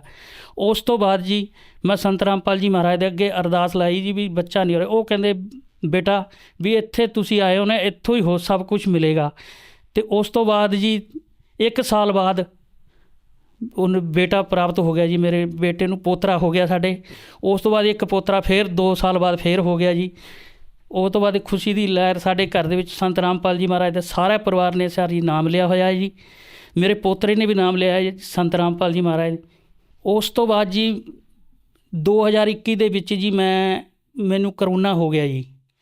ਕਰੋਨਾ ਮੈਨੂੰ 65% ਹੋ ਗਿਆ ਜੀ। ਅਤੇ ਮੇਰੇ ਨਾਲ ਦੇ ਸੀਗੇ ਉਹ 65% ਅਤੇ ਕਈ ਦੀ ਡੈਥ ਹੋ ਗਈ। ਸਾਡੇ MC ਹੈ ਕਿਸ਼ਨ ਲਾਲ ਜੀ MC, ਉਹਨਾਂ ਨੂੰ 62% ਹੋਇਆ, ਉਹਨਾਂ ਦੀ ਡੈਥ ਹੋ ਗਈ। ਇੱਕ ਹੋਰ ਹੈ ਜੀ ਸਾਡੇ MC ਰਾਜ ਕੁਮਾਰ ਜੀ, ਉਹਨਾਂ ਦੀ ਭੈਣ ਨੂੰ ਹੋਇਆ, ਉਹਨਾਂ ਦੀ ਡੈਥ ਹੋ ਗਈ। ਇੱਕ ਰਜਿੰਦਰ ਕੁਮਾਰ ਹੈ ਜੀ, ਔਰ ਸਾਡੇ ਜਿਹੜੇ ਮਹੱਲੇ 'ਚ ਬਹੁਤ ਮੌਤਾਂ ਹੋਈਆਂ ਜੀ। ਅਤੇ ਮੈਨੂੰ 62% 'ਤੇ ਮੈਨੂੰ ਇੱਕ ਆਪਣੇ ਭਗਤ ਆਇਆ, ਕਹਿੰਦਾ ਵੀ ਤੁਸੀਂ ਨਾ ਨਾਮ ਸ਼ੁੱਧੀ ਕਰਾਓ, ਕੁਛ ਆਪਣੇ ਕੋਲ ਗਲਤੀਆਂ ਹੋ ਜਾਂਦੀਆਂ ਜੀ। ਅਤੇ ਮੈਥੋਂ 2 ਕਦਮ ਵੀ ਨਹੀਂ ਚੱਲਿਆ ਜਾਂਦਾ ਸੀ, ਮੈਂ ਮੰਜੀ 'ਤੇ ਪਿਆ ਹੋਇਆ ਸੀਗਾ ਜੀ। ਅਤੇ ਉਸ ਤੋਂ ਬਾਅਦ ਭਗਤ ਜੀ ਕਹਿੰਦੇ ਵੀ ਐਵੇਂ ਕਰੋ, ਉਹ ਗੱਡੀ ਲੈ ਕੇ ਆਏ ਆਪਦੀ ਅਤੇ ਮੈਨੂੰ ਨਾਮ ਸਥਲ 'ਤੇ ਲੈ ਗਏ ਜੀ। ਨਾਮ ਸਥਲ 'ਤੇ ਮੈਂ ਸ਼ੁੱਧੀਕਰਨ ਕਰਾਇਆ। ਉਸ ਤੋਂ ਬਾਅਦ ਕਹਿੰਦੇ ਵੀ ਡਾਕਟਰ ਕੋਲ ਦਵਾਈ ਲਓ ਜੀ। ਸਾਡੇ ਮਲੋਟ 'ਚ ਨਾ ਦਵਾਈ ਨਹੀਂ ਦਿੰਦੇ ਸੀ ਜੀ ਪੂਰੀ, ਜਾਂ ਤਾਂ ਸਰਕਾਰੀ 'ਚ ਫਿਰ ਅਤੇ ਜਾਂ ਫਿਰ ਰੈਫਰ ਫਰੀਦਕੋਟ ਕਰ ਦਿੰਦੇ ਸੀ। ਉਹ ਭਗਤ ਜੀ ਮੈਨੂੰ ਗੱਡੀ 'ਚ ਲੈ ਕੇ ਡੱਬ ਵਾਲੀ ਮੰਡੀ ਲੈ ਗਿਆ ਜੀ, ਜਿੰਦਲ ਹੌਸਪੀਟਲ ਜੀ। ਉਸ ਤੋਂ ਬਾਅਦ ਉਹਨਾਂ ਨੇ ਮੇਰੀ ਰਿਪੋਰਟਾਂ ਕੀਤੀਆਂ ਜੀ। ਰਿਪੋਰਟਾਂ 'ਚ ਮੇਰੇ 98 ਪੁਆਇੰਟ ਜੀ, ਉਦੋਂ ਮੇਰੇ ਸੀਗੀ 62% ਜੀ। ਅਤੇ ਉਸ ਤੋਂ ਬਾਅਦ 98 ਪੁਆਇੰਟ ਮੇਰੇ CRP ਹੋ ਗਈ ਜੀ। ਅਤੇ ਖਤਰਾ ਤੇ ਨਿਸ਼ਾਨ ਤੋਂ ਵੀ ਉੱਤੇ ਟੱਪ ਗਿਆ ਸੀ ਵੀ ਡਾਕਟਰ ਕਹਿਣ ਲੱਗੇ ਵੀ ਤੂੰ ਬਚਣਾ ਨੀਗਾ ਜੀ। ਉਸ ਤੋਂ ਬਾਅਦ ਮੈਨੂੰ ਜੀ ਬਠਿੰਡੇ ਨੇ MRI ਕਰਨ ਨੂੰ ਭੇਜਤਾ ਜੀ ਉੱਥੋਂ। ਉਹ ਭਗਤ ਮੈਨੂੰ ਗੱਡੀ ਦੇ ਵਿੱਚ ਹੀ ਮੈਨੂੰ ਬਠਿੰਡੇ ਲੈ ਗਏ। ਬਠਿੰਡੇ ਤੋਂ ਮੇਰੀ ਜਦੋਂ ਰਿਪੋਰਟਾਂ ਆਈਆਂ, ਉਹ ਕਹਿੰਦੇ ਵੀ ਜਾਂ ਤਾਂ ਤੁਸੀਂ ਇੱਥੇ ਦਾਖਲ ਹੋ ਜਾਓ ਅਤੇ ਤੁਸੀਂ ਨਹੀਂ ਤਾਂ ਤੁਸੀਂ ਨਹੀਂ ਬਚਣਾ। ਮੈਨੂੰ ਕਹਿੰਦੇ ਜੀ ਮੈਂ ਉਹਨੂੰ ਭਗਤ ਨੂੰ ਕਹਿਣ ਲੱਗਿਆ ਜੀ ਭਗਤ ਜੀ ਮੈਨੂੰ ਨਾ ਡਾਕਟਰ ਕੋਲ ਹੀ ਲੈ ਜਾਓ, ਜਿੰਦਲ ਹੀ। ਅਸੀਂ ਗੱਡੀ ਮੋੜੀ ਅਤੇ ਅਸੀਂ ਫਿਰ ਜਿੰਦਲ ਕੋਲ ਚਲੇ ਗਏ। ਅਸੀਂ ਰਿਪੋਰਟਾਂ ਦਿਖਾਈਆਂ। ਉਹ ਕਹਿੰਦੇ ਜੀ ਮੈਨੂੰ ਪਰਮਾਤਮਾ 'ਤੇ ਵਿਸ਼ਵਾਸ ਸੀਗਾ ਜੀ ਵੀ ਨਾਮ ਸ਼ੁੱਧੀ ਹੋਇਆ ਮੇਰਾ। ਉਸ ਤੋਂ ਬਾਅਦ ਜੀ ਮੈਂ ਗੱਡੀ ਦੇ ਵਿੱਚ ਵੀ ਨਾਮ ਜਪਦਾ ਗਿਆ ਅਤੇ ਘਰੇ ਜਾ ਕੇ ਵੀ ਉੱਥੇ ਡਾਕਟਰ ਕੋਲ ਵੀ ਜਪਦੇ ਰਹੇ ਜੀ ਨਾਮ। ਅਤੇ ਡਾਕਟਰ ਨੇ ਜਦੋਂ ਮੇਰੀ ਰਿਪੋਰਟਾਂ ਕੀਤੀਆਂ ਅਤੇ ਦਵਾਈ, ਮੈਂ ਕਿਹਾ ਜੀ ਮੈਨੂੰ 5 ਦਿਨਾਂ ਦੀ ਦਵਾਈ ਦੇ ਦਿਓ ਇੱਕ ਵਾਰੀ ਤੁਸੀਂ। ਉਹਨਾਂ ਨੇ ਮੈਨੂੰ 5 ਦਿਨਾਂ ਦੀ ਦਵਾਈ ਦਿੱਤੀ। ਕਹਿੰਦਾ ਵੀ ਸਿਲੰਡਰ ਬੇਟਾ ਲਾਣਾ ਪਏਗਾ। ਅਤੇ ਸਿਲੰਡਰ ਆਪਣੇ ਆਕਸੀਜਨ ਤਾਂ ਮਿਲ ਨਹੀਂ ਰਿਹਾ ਸੀ ਉਸ ਟਾਈਮ ਜੀ। ਅਤੇ ਮੈਂ ਬਿਨਾਂ ਸਿਲੰਡਰ ਤੋਂ ਜੀ ਘਰੇ ਚਲਾ ਗਿਆ ਅਤੇ ਮੰਜੀ ਮੈਂ ਦਵਾਈ ਲਈ। ਉਸ ਤੋਂ ਬਾਅਦ ਜੀ ਰਾਤ ਨੂੰ ਪਰਮਾਤਮਾ ਆਉਂਦੇ ਆ ਜੀ ਤੇ ਮੈਨੂੰ ਪੁੱਛਦੇ ਬੇਟਾ ਕੀ ਹੋਇਆ ਹੈ? ਉਹਨਾਂ ਨੇ ਇੱਕ ਜੀ ਪਤਲਾ ਜਿਹਾ ਕੱਪੜਾ ਜੀ ਮਲਮਲ ਦਾ ਕੱਪੜਾ ਜੀ ਮੇਰੇ ਉੱਤੇ ਪਾਇਆ, ਕਹਿੰਦੇ ਬੇਟਾ ਠੀਕ ਹੋ ਜਾਏਗਾ, ਤੂੰ ਜਮਾ ਆ ਦਵਾਈ ਲੈਂਦਾ ਰਹਿ ਤੇ ਠੀਕ ਹੋ ਜਾਏਗਾ ਜੀ। ਉਸ ਤੋਂ ਬਾਅਦ ਮੇਰੇ ਜੀ 98.6 ਸੀ ਤੇ ਮੈਂ 5 ਦਿਨਾਂ ਦੀ ਦਵਾਈ ਖਾਧੀ ਤੇ ਨਾਮ ਜਪਿਆ। ਉਸ ਤੋਂ ਬਾਅਦ ਜੀ ਜਦ ਮੈਂ ਦੁਬਾਰੇ ਡਾਕਟਰ ਕੋਲ ਗਿਆ, ਮੈਂ ਆਪ ਮੋਟਰਸਾਈਕਲ ਤੇ ਚੱਲ ਕੇ ਗਿਆ ਜੀ 5ਵੇਂ ਦਿਨ, ਆਪ ਮੋਟਰਸਾਈਕਲ ਤੇ ਚੱਲ ਕੇ ਗਿਆ। ਤੇ ਜਦੋਂ ਉਹਨੇ ਮੇਰੇ ਦੁਆਰ ਤੋਂ ਰਿਪੋਰਟ ਕੀਤੀ ਤਾਂ ਮੇਰਾ 14% ਹੈ ਜੀ ਕਰੋਨਾ, 14% ਰਹਿ ਗਿਆ। ਉਹ ਕਹਿੰਦੇ ਡਾਕਟਰ ਸਾਹਿਬ ਕਹਿੰਦੇ ਵੀ ਤੂੰ ਹੋਰ ਤੋਂ ਕਿਸੇ ਕੋਲ ਦਵਾਈ ਲਈ ਹੈ ਕਿ ਨਹੀਂ ਲਈ? ਮੈਂ ਕਿਹਾ ਜੀ ਮੈਂ ਹੋਰ ਕਿਸੇ ਤੋਂ ਨਹੀਂ ਦਵਾਈ ਲਈ ਜੀ। ਉਹ ਕਹਿੰਦਾ ਐਵੇਂ ਹੋ ਨਹੀਂ ਸਕਦਾ ਜੀ, ਤੁਸੀਂ ਕਿੱਥੇ 98.65 ਤੇ ਕਿੱਥੇ 14% ਜੀ। ਉਹਨਾਂ ਨੇ ਮੈਨੂੰ ਫਿਰ 5 ਦਿਨ ਦੀ ਦਵਾਈ ਦੇ ਦਿੱਤੀ ਜੀ। 5 ਦਿਨ ਮੈਂ ਦਵਾਈ ਖਾਧੀ ਤੇ ਮੇਰੇ ਜੀ CRP 5% ਰਹਿ ਗਈ ਜੀ, 14% ਤੋਂ ਵੀ 5% ਰਹਿ ਗਈ। ਉਹ ਕਹਿੰਦੇ ਬੇਟਾ ਤੂੰ ਦਵਾਈ ਬੰਦ ਕਰ ਦੇ, ਹੁਣ ਦਵਾਈ ਨਹੀਂ ਖਾਣੀ। ਮੈਂ ਉਹ ਭਗਤੀ ਕਰਦਾ ਕਰਦਾ ਜੀ ਮੈਂ ਜਮਾਂ ਸੈੱਟ ਹੋ ਗਿਆ ਜੀ, ਹੁਣ ਵੀ ਐਂ ਸਹੀ ਰਹਿਣਾ ਜੀ। ਮੇਰੀ ਉਮਰ ਹੁਣ 56 ਸਾਲ ਹੋ ਗਈ ਹੈ ਜੀ, ਫਿਰ ਵੀ ਮੈਂ ਚੱਲਦਾ ਫਿਰਦਾ ਐਂ ਸਮਝੀ ਹੈ ਜੀ। ਜਿਹੜੇ ਮੇਰੇ ਨਾਲ ਦੇ ਸੀ ਉਹਨਾਂ ਦੀ ਉਸ ਟਾਈਮ ਡੈਥ ਹੋ ਚੁੱਕੀ ਸੀ। ਹੋਰ ਇਸ ਤੋਂ ਉੱਪਰ ਬਹੁਤ ਮੈਨੂੰ ਪਰਮਾਤਮਾ ਨੇ ਬਚਾਇਆ ਹੋਇਆ ਜੀ। ਤੁਹਾਡੇ ਹੱਥ ਵਿੱਚ ਕੁਝ ਰਿਪੋਰਟਾਂ ਨੇ, ਇਹ ਸਾਡੇ ਦਰਸ਼ਕਾਂ ਨੂੰ ਜ਼ਰੂਰ ਦਿਖਾਓ। ਆ ਮੇਰੀ ਰਿਪੋਰਟ ਹੈ ਜੀ, ਜਨਤਾ ਲੈਬੋਰੇਟਰੀ ਤੋਂ 62% 'ਤੇ ਸੀ ਜੀ ਜਦੋਂ ਮੇਰੀ ਪਹਿਲੀ ਰਿਪੋਰਟ ਹੋਈ ਹੈ ਜੀ। ਉਸ ਤੋਂ ਬਾਅਦ ਜਦੋਂ ਮੈਂ ਡੱਬ ਵਾਲੀ ਮੰਡੀ ਤੋਂ ਟੈਸਟ ਕਰਾਇਆ ਜੀ, ਉਹਨਾਂ 'ਤੇ 98% ਦੀ ਮੇਰੀ ਰਿਪੋਰਟ ਹੈ ਜੀ। ਜਦੋਂ ਮੈਂ ਕਿਸੇ ਨੂੰ ਦਿਖਾਉਣਾ ਤਾਂ ਉਹ ਕਹਿੰਦੇ ਝੂਠ ਹੋ ਸਕਦੀ, ਆਹ ਰਿਪੋਰਟਾਂ ਨਹੀਂ ਝੂਠ ਕਹਿ ਸਕਦੀਆਂ ਜੀ। ਉਸ ਤੋਂ ਬਾਅਦ ਜੀ ਮੈਂ ਭਗਤੀ ਕਰਦੇ ਕਰਦੇ ਆਹ ਦੇਖੋ ਜੀ 14% 'ਤੇ ਮੇਰੀ। ਇੱਕ ਮੈਂ ਹੋਰ ਕਹਿਣਾ ਚਾਹਾਂਗਾ ਜੀ, ਮੈਂ ਚਮਿਆਰ ਜਾਤੀ ਤੋਂ ਬਿਲੋਂਗ ਕਰਦਾ ਹਾਂ ਜੀ। ਉਹ ਅਸੀਂ ਰਵਿਦਾਸ ਜੀ ਨੂੰ ਮੰਨਦੇ ਸੀ, ਪਰ ਮੈਂ ਉਹਨਾਂ ਦਾ ਗ੍ਰੰਥ ਨਹੀਂ ਪੜ੍ਹਿਆ ਸੀ, ਕਦੇ ਵੀ ਨਹੀਂ ਪੜ੍ਹਿਆ ਸੀ। ਜਦੋਂ ਮੈਂ ਨਾਮ ਲੈ ਕੇ ਉਸ ਤੋਂ ਬਾਅਦ ਜਦੋਂ ਗ੍ਰੰਥ ਪੜ੍ਹੇ ਉਹਨਾਂ ਦਾ ਕੀਤਾ, ਤੇ ਉਹਦੇ ਵਿੱਚ ਵੀ ਪਰਮਾਤਮਾ, ਜਿਵੇਂ ਸੰਤ ਰਾਮਪਾਲ ਜੀ ਮਹਾਰਾਜ ਨੇ ਦੱਸਿਆ ਜੀ ਵੀ ਪਰਮਾਤਮਾ ਕਬੀਰ ਹੈ ਜੀ। ਉਸ ਤੋਂ ਬਾਅਦ ਮੈਂ ਦੇਖਿਆ ਤਾਂ ਉਹਦੇ ਵਿੱਚ ਲਿਖਿਆ ਹੋਇਆ, ਹਰਸੋ ਹੀਰਾ ਛੋੜ ਕੇ ਜੋ ਕਰੇ ਆਣ ਕੀ ਆਸ, ਵੋ ਨਰ ਦੋਦਕ ਜਾਏਂਗੇ ਸੱਚ ਭਾਖੈ ਰਵਿਦਾਸ। ਵੀ ਉਹਨਾਂ ਨੇ ਵੀ ਕਬੀਰ ਜੀ ਨੂੰ ਪਰਮਾਤਮਾ ਦੱਸਿਆ। ਫਿਰ ਉਹਨਾਂ ਨੇ ਕਿਹਾ ਜੀ ਹਰੀ ਕਾ ਨਾਮ, ਜਿਵੇਂ ਰਵਿਦਾਸ ਜੀ ਨੂੰ ਪੁੱਛ ਰਿਹਾ ਕੋਈ ਵੀ ਪਰਮਾਤਮਾ ਕੌਣ ਹੈ, ਉਹਨਾਂ ਨੇ ਕਿਹਾ ਹਰੀ ਕਾ ਨਾਮ ਕਬੀਰ ਉਜਾਗਰ, ਜਨਮ ਜਨਮ ਕੇ ਕਾਟੇ ਕਾਗਰ। ਵੀ ਉਹ ਉਸ ਦਾ ਨਾਮ ਕਬੀਰ ਹੈ, ਉਹ ਜਨਮ ਜਨਮ ਦੇ ਰੋਗਾਂ ਨੂੰ ਕੱਟ ਦੇਗਾ। ਆ ਮੇਰੇ ਕੋਲ ਇੱਕ ਪੁਸਤਕ ਹੈ ਜੀ, ਆ ਇਹਦੇ ਵਿੱਚ ਸਾਰਾ ਕੁਛ ਉਹੀ ਨਿਚੋੜ ਹੈ ਜੀ। ਹਾਂਜੀ, ਇਹ ਸੁਖ ਸਾਗਰ ਹੈ ਜੀ ਸੰਤ ਰਵਿਦਾਸ ਜੀ ਮਹਾਰਾਜ ਦਾ। ਇਹਦੇ ਵਿੱਚ ਪੂਰਾ ਪ੍ਰਮਾਣ ਦਿੱਤਾ ਹੋਇਆ ਜੀ। ਆ ਦੇਖੋ ਜੀ, ਹਰੀ ਕਾ ਨਾਮ ਕਬੀਰ ਉਜਾਗਰ, ਜਨਮ ਜਨਮ ਕੇ ਕਾਟੇ ਕਾਗਰ। ਵੀ ਜਨਮ ਜਨਮਾਂ ਦੇ ਤੁਹਾਡੇ ਰੋਗ ਹੈ, ਉਹ ਕਾਗਰਾਂ ਨੂੰ ਉਹ ਕਬੀਰ ਕੱਟ ਸਕਦਾ ਹੈ। ਆਈ ਸਾਨੂੰ ਸੰਤ ਰਾਮਪਾਲ ਜੀ ਮਹਾਰਾਜ ਨੇ ਸਮਝਾਇਆ। ਰਾਮ ਕ੍ਰਿਸ਼ਨ ਜੀ, ਜਿਵੇਂ ਕਿ ਤੁਸੀਂ ਦੱਸਿਆ ਵੀ ਸੰਤ ਰਾਮਪਾਲ ਜੀ ਮਹਾਰਾਜ ਜੀ ਦੀ ਸ਼ਰਨ ਦੇ ਵਿੱਚ ਆਉਣ ਤੋਂ ਬਾਅਦ 'ਚੋਂ ਤੁਹਾਨੂੰ ਬਹੁਤ ਸਾਰੇ ਲਾਭ ਪ੍ਰਾਪਤ ਹੋਏ। ਭਗਤ ਸਮਾਜ ਨੂੰ ਕੀ ਸੰਦੇਸ਼ ਦੇਣਾ ਚਾਹੁੰਦੇ ਹੋ? ਮੈਂ ਤਾਂ ਆਹੀ ਸੰਦੇਸ਼ ਦੇਣਾ ਚਾਹਾਂਗਾ ਜੀ, ਜਿਵੇਂ ਮੈਂ ਮਰਦਾ ਬਚਿਆ ਜੀ, ਤੁਸੀਂ ਵੀ ਸੰਤ ਰਾਮਪਾਲ ਜੀ ਮਹਾਰਾਜ ਦੇ ਚਰਨੀ ਆਓ ਅਤੇ ਉਹਨਾਂ ਤੋਂ ਨਾਮ ਲੈ ਕੇ, ਨਾਮ ਦੀਕਸ਼ਾ ਲੈ ਕੇ ਉਹ ਭਗਤੀ ਕਰੋ, ਤੁਹਾਡੇ ਵੀ ਦੁੱਖ ਹੋ ਰਹੇ। ਰਵਿਦਾਸ ਜੀ ਨੇ ਵੀ ਇਹੀ ਕਿਹਾ ਹੈ ਵੀ ਮੈਂ ਜਿਹੜਾ ਉਹਦੀ ਸ਼ਰਨ 'ਚ ਪਿਆ, ਮੈਂ ਵੀ ਉਹਦੀ ਸ਼ਰਨ ਪਿਆ, ਜਿਹੜਾ ਉਹਦੀ ਸ਼ਰਨ ਪਏਗਾ ਉਹ ਵੀ ਤਰ ਜਾਏਗਾ ਜੀ। ਜੇਕਰ ਕੋਈ ਸੰਤ ਰਾਮਪਾਲ ਜੀ ਮਹਾਰਾਜ ਜੀ ਤੋਂ ਨਾਮ ਉਪਦੇਸ਼ ਲੈਣਾ ਚਾਹੁੰਦਾ ਹੈ, ਉਹ ਕਿਵੇਂ ਲੈ ਸਕਦਾ ਹੈ? ਹਾਂਜੀ, ਹੁਣ ਤਾਂ ਸੰਤ ਰਾਮਪਾਲ ਜੀ ਮਹਾਰਾਜ ਨੇ ਹਰ ਸ਼ਹਿਰ ਦੇ ਵਿੱਚ ਨਾਮ ਸਤਲ ਖੋਲ੍ਹੇ ਹੋਏ ਹੈ ਜੀ। ਅਤੇ ਜਾਂ ਆਪਣੇ ਚੈਨਲ 'ਤੇ ਸਤਸੰਗ ਆਉਂਦਾ ਜੀ ਸੰਤ ਰਾਮਪਾਲ ਜੀ ਮਹਾਰਾਜ ਦਾ, ਉਹਦੇ ਪੀਲੀ ਪੱਟੀ ਹੇਠਾਂ ਚੱਲਦੀ ਹੈ ਜੀ। ਉਸ ਤੋਂ ਨੰਬਰ ਅਟੈਚ ਕਰਕੇ ਤੁਸੀਂ ਜਿੱਥੇ ਮਰਜ਼ੀ ਨਾਮ ਸਤਲ ਤੋਂ ਆਪਣੀ ਨਾਮ ਦਾਨ ਲੈ ਸਕਦੇ ਹੋ ਜੀ। ਸੰਤ ਰਾਮਪਾਲ ਜੀ ਮਹਾਰਾਜ ਜੀ ਤੋਂ ਨਾਮ ਉਪਦੇਸ਼ ਲੈਣ ਲਈ ਕਿੰਨੇ ਪੈਸੇ ਲੱਗਦੇ ਹਨ? ਇਹ ਤਾਂ ਲੋਕਾਂ ਨੇ ਉਡਾਇਆ ਹੋਇਆ ਜੀ। ਸੰਤ ਰਾਮਪਾਲ ਜੀ ਮਹਾਰਾਜ ਤੋਂ ਨਾਮ ਲੈਣ ਦੀ ਕੋਈ ਫੀਸ ਨਹੀਂ, ਉੱਥੇ ਤਾਂ ਖਾਣਾ ਫਰੀ ਹੈ, ਸਾਰਾ ਕੁਝ ਭੰਡਾਰਾ ਫਰੀ ਹੈ ਜੀ। ਬਹੁਤ ਬਹੁਤ ਧੰਨਵਾਦ ਜੀ। ਸਤਿ ਸਾਹਿਬ ਜੀ।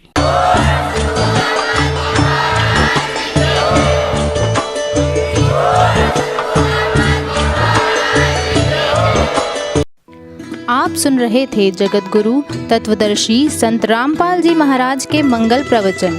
अधिक जानकारी के लिए संपर्क करें।